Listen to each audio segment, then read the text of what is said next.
Gone, but not forgotten. That was the message at a vigil held in Montreal today in honor of Raphaël André. Lindsay Richardson brings us an update on what's changed and what hasn't since André's body was recovered from a chemical toilet last January.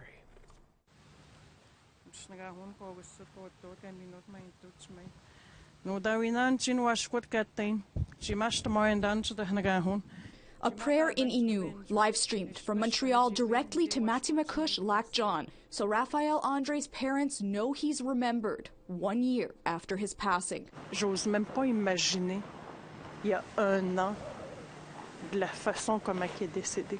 Last January, Raphaël André's body was recovered from a porta potty on the other side of town. At the time, officials promised never again. But today, those manning the warming tent named for Napa say the need is only growing. C'est sûr qu'on a toujours besoin d'autres sources. On peut pas être les seuls ici sans avoir personne aux alentours.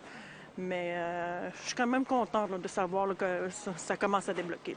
The tent has enough money to run until the end of March, but ideally, I think that we need a permanent solution. Like this is great for 16 people at night, but it's really, really cold. So people who show up tonight are going to have to bear this throughout the night.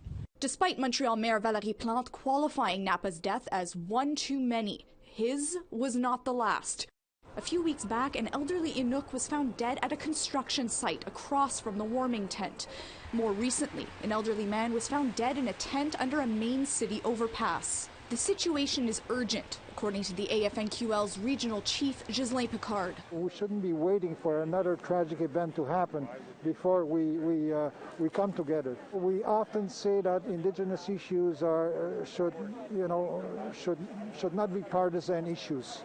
It should be issues of human rights and bringing all parties together. One holdout is the coroner's report examining Napa's death. The recommendations are still in the works 1 year later. We asked the Coroner's Bureau for an update on its release, but did not receive a response before deadline. Lindsay Richardson, APTN National News, Montreal.